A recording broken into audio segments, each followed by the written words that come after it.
Okay, you ready for some audience participation? Show of hands, who in the room is a rule follower? Put your hands up really high so I can see you. All right, that's pretty good. Put your hands down. Who in the room is a rule breaker? Put your hands up. Yep, okay. That's pretty good, about half and half or so across the room. Of course, I saw you. I saw those of you who didn't raise your hand for either one. You've sold yourself out as a rule breaker, right? Because you're like, I'm not going to follow the rules and put my hands up. So welcome to the club. You're a rule breaker. I'm a rule breaker. I tend to push the boundaries of the rules. My wife almost refuses to play any sort of game with me because she accuses me of making up the rules as we go along. And I'm like, no, that's winning, babe. That's winning. She just doesn't want to play because I always win. I asked somebody on the staff this week if they were a rule follower or a rule breaker, and I'm not going to share their name with you. I want to protect the guilty here, but they claim to be a rule follower. But when I pressed them a little bit, they said, well, if I like the rule, I follow it. If I agree with the rule, I follow it. Well, I'm like, man, if that's the case, then I follow all the rules that I like, right? But rules, whether we follow them all the time or we tend to push against them, rules are good, can be good at least. They helped us to understand expectations, to keep order, to create guidelines, to know when we are in our lane and when we are outside of our lane. But what humanity tends to do is to take a set of rules that are essentially good, they are helpful, and then we find an exception to those rules. And so what do? We add another set of rules, and then we find an exception to those, and we add more rules, and we find another exception, and we add more rules. And over time, what started out as good and purposeful and beneficial becomes burdensome and unwieldy and unmanageable. Like, just look at the 70,000 pages of federal tax code. 70,000 pages. Who can manage that? Or the 400 pages of an unnamed homeowners association that I'm not going to mention by name at all. I heard of one HOA that actually allows, twice a year, they're allowed to have a garage sale in their neighborhood. But if you're going to participate in this garage sale, you have to wear khakis and a polo. Like, how do you get to that rule, right? There's another one that apparently they will allow you to open your garage door of your house on your property, by the way, but only for 5 minutes at a time. 5 minutes and 1 second, and you're out of bounds and like you're outside of the rules, right? So rules can be good, but many times we get to this place where they're silly and they don't even make sense or honor what the original intent of that set of rules is. And this is a silly example for us, but this is the world that God's people, the Jewish people, were living under in the time of Jesus. Because the rabbis, the Sadducees, and the Pharisees had come along and they had created so many rules, not God's law. They had started with God's law and then interpreted it and added rules and rules and rules upon rules, all heaped upon the back of God's people. And so this is where we find ourselves when we enter into the lifetime of Jesus and the people that he's reaching out to. And there's probably the highlight or best example of this would be rules and regulations created by the Pharisees and the Sadducees around the idea of Sabbath. Sabbath, this day of rest, but so many rules had been created around it to govern this day of rest. I mean, listen to this. It is written, not in scripture, but in man's interpretation, these rules and regulations, it is written that you could not travel more than 3,000 feet from your house on the day of Sabbath, unless on Friday you had planted food some 3,000 feet away. Then when you get there and you go to it and have food there, that location now becomes a home, and so you can travel another 3,000 feet from wherever that food is. If there was a narrow street or maybe like an alleyway, and you put a rope or board or plank or something from your home across that street or alleyway to the dwelling on the other side, that created an entrance. So therefore, the house on this side of the street and this side of the street is now all considered your home, and so now your 3,000 feet is extended.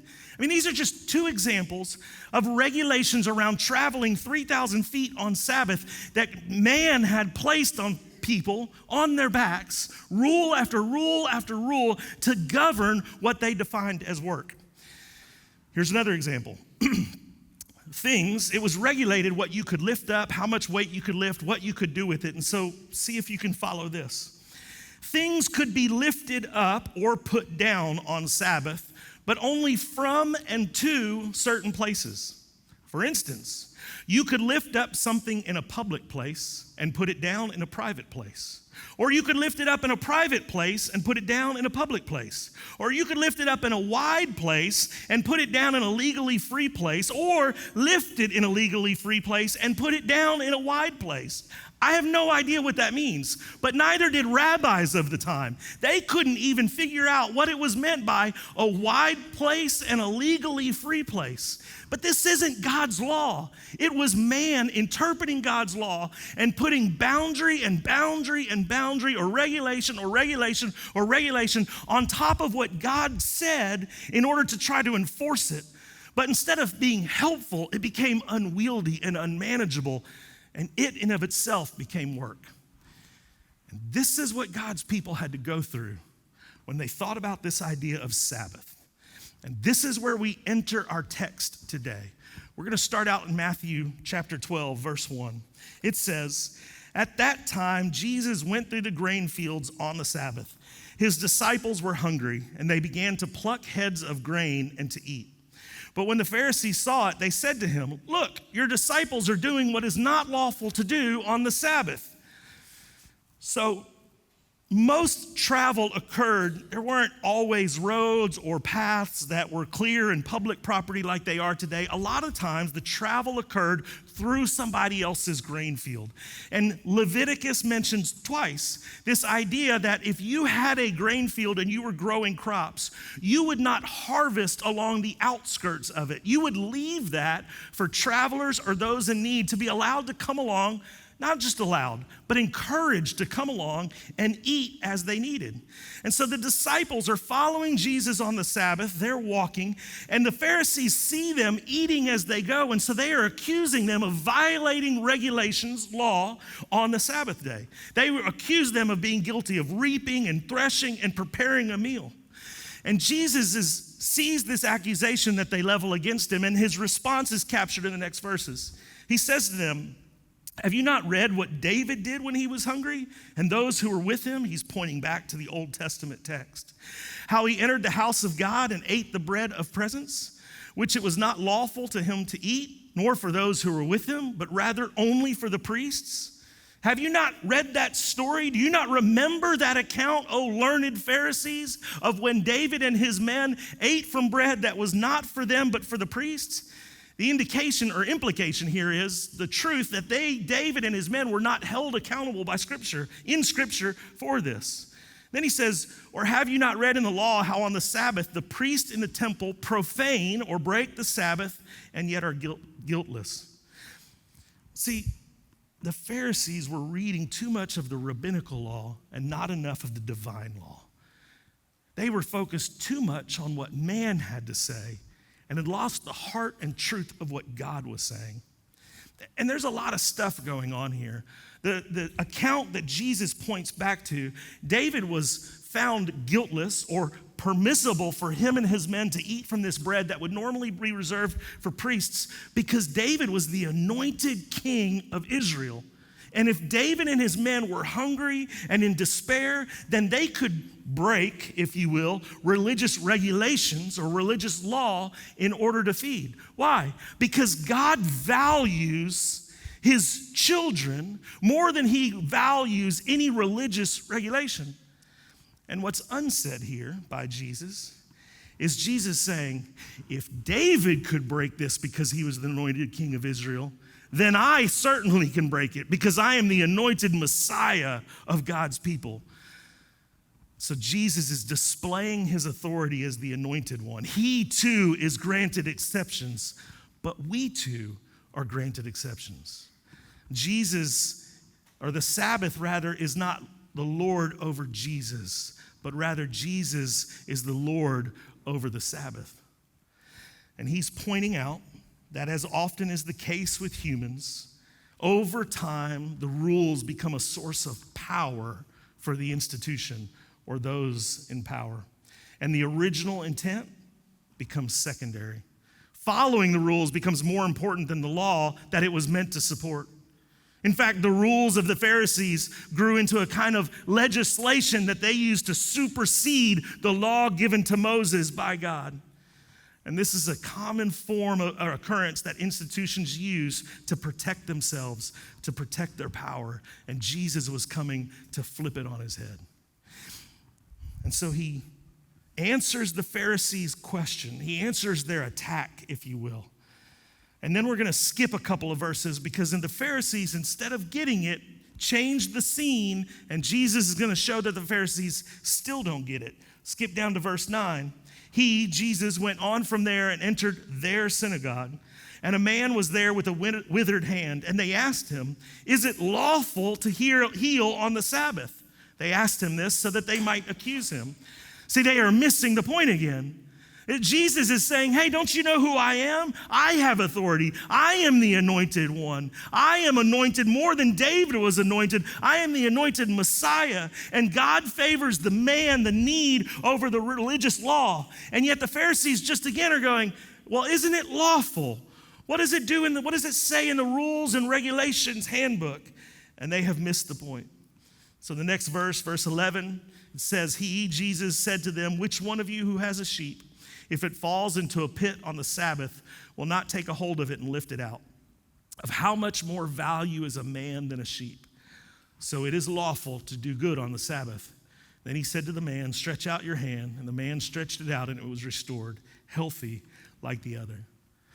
You see, the Pharisees believed that it was permissible to heal somebody on the Sabbath, but their regulations said only if that person was in danger of losing their life. It was a matter of life or a death. But they were missing the greater intent of the law. God cares about his children more than any rule or regulation.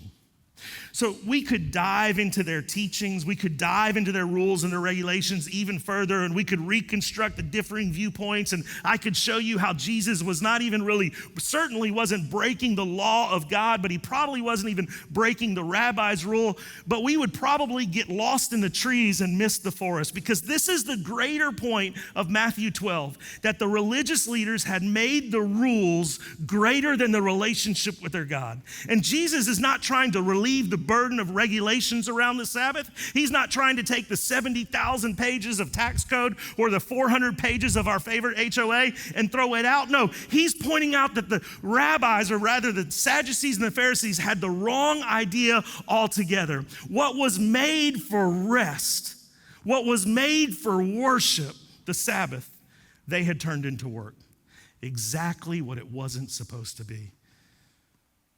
When they added regulation after regulation after regulation, they turned what God meant as a gift into work because they read too much of their law and not enough of the divine law. And this had driven them away from the main point. Their understanding of God was like a dusty lens that distorted his own image. His image. Their understanding of God was like a dusty lens that had distorted his true image in their view. Listen to Jesus' answer in the middle of Matthew 12, verse 7. It says, if you had known what this means, I desire mercy and not sacrifice, you would have not condemned the guiltless. For the Son of Man is the Lord of the Sabbath. And the Pharisees knew these words. I desire mercy and not sacrifice. But they didn't live by them because their view of the world had distorted their view of God. They had put their rules and regulation above God's. They had made their rules and their regulations a burden on people's back. They had made their rules and their regulations and the following of those all about what it took to have a relationship with God. But that's not what it was meant to be. And Jesus is upending this in their order, if you will. And look, it's easy for us to shake our heads. I mean, we can go like, oh my goodness, pick up in a public place and sit down in a private place, and you can only walk 3,000 feet unless and less and less. And how could they so easily miss the point? I mean, come on. But that would be a little hypocritical of ourselves. Again, 70,000 pages of tax code in an HOA and safety moments in corporate meetings. and all the regulations and rules we put into place around everyday things. We do this ourselves, but we do it in a much more harmful way too, don't we? And when I say we, I don't mean the we outside of these walls and the bigger C church that is meeting across the land today. Let's look inward and reflect on ourselves. I mean, don't we have this idea of how a Christian is supposed to look? And don't we take this idea and apply it upon others that we come across? And if they don't look a certain way, don't we, somewhere inside of us, tend to question their faith and their following of Jesus? I mean, if you see somebody and they profess to love Christ, and yet you look at them and they're dressed a certain way, there's probably at least a little part of you that goes, you might be missing something. I don't know about that. You're not following what I think the rules and regulations say that you ought to follow. Don't we have this idea that we apply even to ourselves of these things that we have to do in order to have a relationship with Jesus Christ? And if we don't do them for some reason, we start to feel guilt and shame, and we let that voice of guilt and shame start to chirp in our head. And we say, well, I haven't done this, so I must not have a relationship with Jesus Christ like I thought I had. And don't we tend to sometimes turn several thousand pages of scripture into a weapon against our children? Oh, you say you believe in Jesus Christ and you want to go to winter retreat coming up in January, but look at page 74, section 2:1. You haven't done that. You better start doing that if you want me to send you to winter retreat. Don't do that. That's a bad plan. If you can't tell the sarcasm in my voice, don't do that. But we have these rules and regulations, some of them written down, some of them not. They're just in our head, and we tend to apply them to people and to others. We start to look for the fruit before the faith has taken root. We start to look for the fruit before the faith has taken root. But there is a greater truth here. There's a greater truth in this idea of how we apply the Sabbath. Even greater than what we don't do and what we should do and what they didn't do and what they should do. It's not just about the rules and the regulations and the expectations that we put on people, because we don't want to just tear down the Sabbath. We want to understand what the Sabbath is for. And the Sabbath is for a purpose. The Sabbath is because we as God's people need rest. Look what the author of Hebrews says in chapter 4. Well, you can't look at it, but listen to what he says in 4:9. So then there remains a Sabbath rest for the people of God. Doesn't Christianity often feel like just more stuff to do? I mean, we come up here on Sundays and have 2 or 3 different announcements and stuff in the lobbies, and we put everything out there as essential, important, like you ought to do this. And we end almost every message, I certainly end almost every message with a list of things, hey, this is what you need to do this week. And Christianity can just start to feel like another list of to-dos, another list of, I have to do this in order to get to this. But according to Jesus, the core of the Christian experience is rest. Most of us jump into the busy part. How do I serve my neighbors? How do I get to know my neighbors? How can I be active in church? What spiritual disciplines am I practicing? How can I increase my spiritual disciplines? How can I get stronger in this? But we skip the rest part, which is so crucial for us to accomplish any of the other stuff. We have to learn to rest in the person and relationship with Jesus Christ.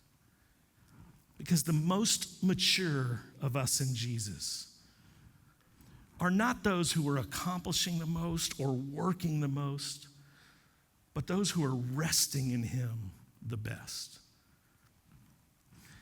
And until you and I can learn to rest in the person of Jesus Christ,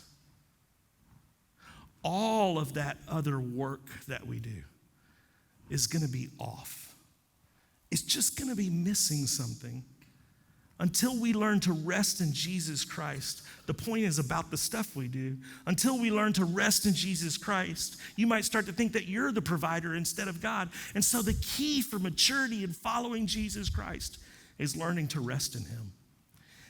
Thomas More wrote a book 30 years ago called Care of the Soul.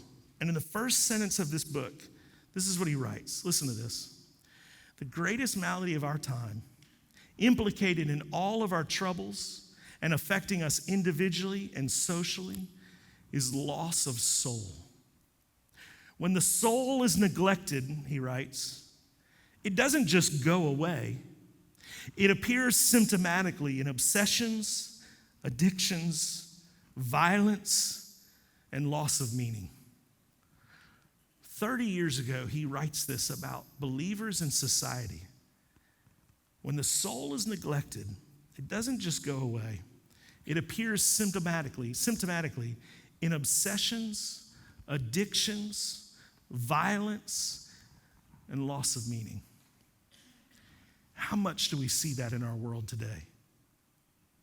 How much do we see that in our world around us? How much do we struggle with that in our church today? I mean, how many walk through life where all hope seems lost? Because your finances are in trouble, because your employment or your job is in trouble. How many of us walk through life looking for a way out and we don't even know what that answer is? How many of us, not outside, but right here in this room, hunger and thirst for something more, yet we don't really know what the answer is. We don't know what that more is or how to get it. How many of you sitting here right here this morning, you feel burnt out or beat up or unsure of your purpose? How many of you feel unduly burdened by responsibility? Either responsibility that the world puts on you, your family puts on you, or you put on you. And you feel like you wake up in the morning and it is just this weight on your shoulders that makes it hard to even get out of bed. And then when you do get out of bed, it feels like you carry it all day long. And you only get to take it off when your eyes finally close at night after it takes you hours and hours and hours to fall asleep. How many of you feel bent over by sin? Maybe an unconfessed sin, probably an unconfessed sin if you're bent over by it. And it's alive in your life, and it has you ensnared and trapped, and you can't figure out a way out of it. And you feel its weight every moment. How many of you are sitting in this room right now thinking about that sin, staring at me here or me on the screen because you don't want to make eye contact with somebody around you because you think that they know?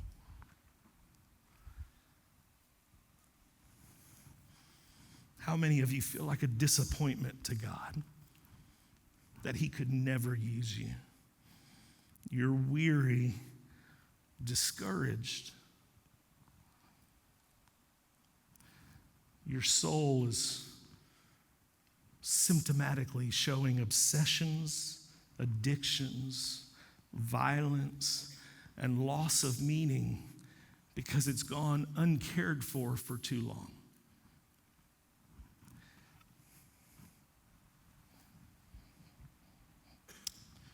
When Jesus starts off chapter 11, which Pastor Jerry spoke on last week, it says that he is speaking to the crowd. And the Pharisees ask him a question and his disciples ask him a question, but Matthew is purposeful here.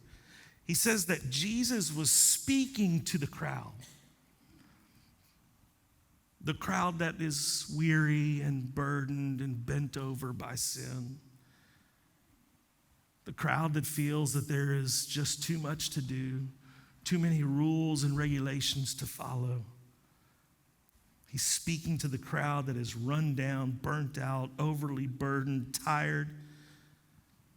And he says to them, it's not about a day of rest. It's not about a day of no work. It's not about a day of walking 2,990 feet and not another more. It's not a day about not lifting something and setting it down in the wrong place. You will never find relief in following regulations and rules. You will only find relief in me, in Jesus Christ. So look to me for your rest. Rest in Jesus, the Lord of the Sabbath, that refreshes and restores our weary souls.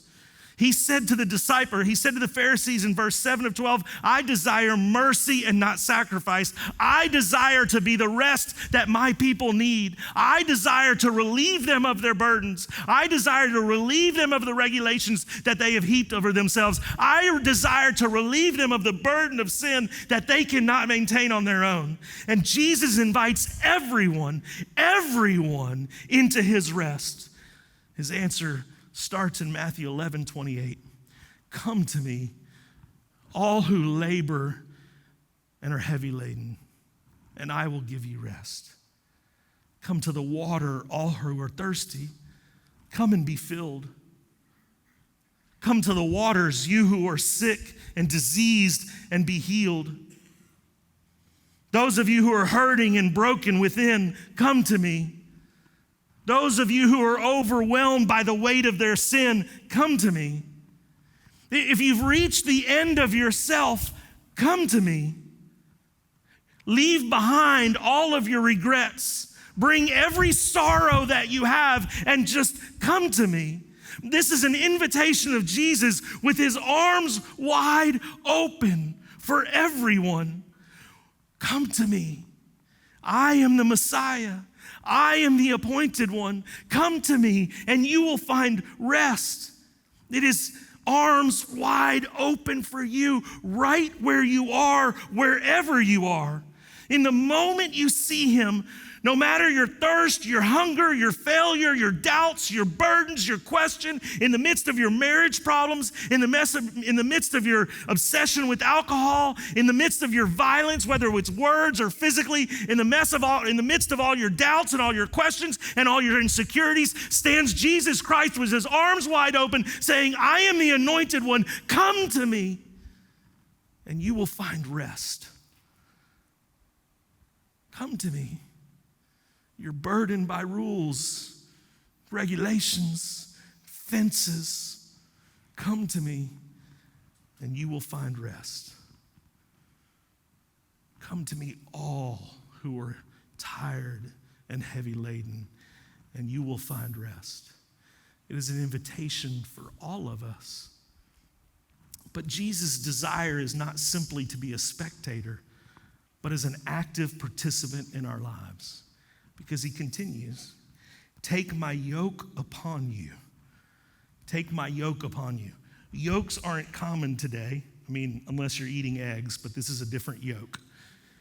But yokes were this wooden piece that would link two beasts of burden, mules, horse, ox, together so that they could pull something that was far heavier than one of them could pull alone. So they would be linked together and they would unite their strength as one to pull this weight far greater than what they could pull alone. And in this day, yokes were actually probably custom made for the animal that would wear them so they fit perfectly. And Jesus is saying, take my yoke upon you. And I think sometimes we read that and we think it's Jesus going, here, I'm not going to carry this weight. You carry this weight. But that misses the point that Jesus was trying to make. What Jesus is saying is, I don't want you to do this alone. You can't do this alone. So become yoked to me and let's pull this weight together. And we'll pull a weight in such a way when you work with me that it'll be easy. That's not the reality of the Christian life, is it? I mean, you're yoked to Jesus. You're following him as best you can. Anybody want to tell me, it's been easy ever since? That's not the reality of the Christian life. It's not about ease. It's about purpose. Jesus is saying, hey, without me, you'll never do it. Without me, you'll fail. Without me, you'll fall short. But with me, you can accomplish great purpose. Yoke up with me, and let's pull together. But he's not done, because he desires to teach us a better way to live our life. We learn to live, Jesus desires to teach us a better way to live our life, and we learn to live the life Jesus would live if he were living our life. Look what he says. He says, "Take my yoke upon you and learn from me, for I am gentle and lowly in heart, and you will find rest in your souls." His desire is to teach us a better way to live, to teach us a better way to live. You know what it means when you're being taught something? It means you fail and you fall down sometimes. You know what it means when you're being taught something? You don't always do it perfectly, and you don't always do it right. You don't always do it correctly. You don't always do it in the most efficient way. And so Jesus is saying, you want rest? You need rest. Come to me right where you are. Let's join together, and we will walk through this life as partners, actively together. And sometimes you're going to fall down, and I'm going to be there to pick you right back up. Sometimes you're not going to do it right, but I'm going to be there to pick you back up, because only in me will you find this idea of rest and purpose, and you will learn to walk this life with me. You will learn to approach this life with me. If we are going to find rest for our souls, it will be through learning from Jesus. I mean, Jesus, when you think about it, had more reason than anyone to be restless. He knows his end. His life is already incredibly difficult, and he knows that the cross waits at his end. But yet his soul was always at rest. He always found peace in this world. And he wants to teach us that we can approach this life with him and find rest. So how can we find rest? Well, let me give you 5 things to do. Nobody roll? Oh, a little bit of chuckle there. That was pretty good. All right, let me give you 5 things to do. No, I don't want to give you 5 things to do today. I don't want to give you more regulations and rules to follow. I don't want you to walk out of here on this Sunday and think about these are the things that I need to do this week in order that I can have a relationship with Jesus Christ, because that's not what Jesus Christ wants from you. He wants you to rest in him. So let me give you 5 tips on how to be. Not things to do, but how to be. And the first one is prioritize the care of your soul. Your soul will not go away if you ignore it and don't take care of it and you just let it be. It is there eternally, but your soul will symptomatically show up in the pain that you're causing it by obsessions and addictions and things that are outside of God's design in your life. Proverbs 4 says, "Keep your heart with all vigilance, for from it flow the springs of life."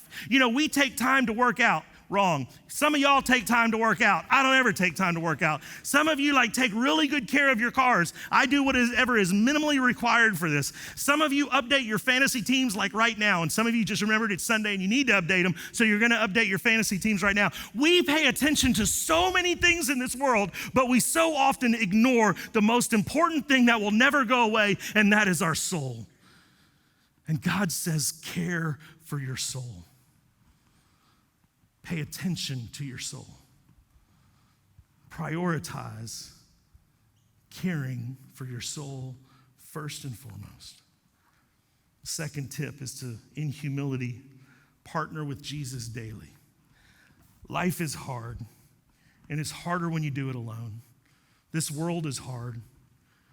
The divine law, not man's law, but the divine law was to point out our need for a Savior. So in God's design, life is meant to be hard so that we realize we need Jesus. But then the enemy uses this world to trick us into believing we don't need him, like we can somehow get through it on our own, or that we can't use him because he won't help us. And Jesus is saying, no. Partner with me daily. I mean, what would it look like in your life if you just woke up and said, okay, Jesus, let's get to work?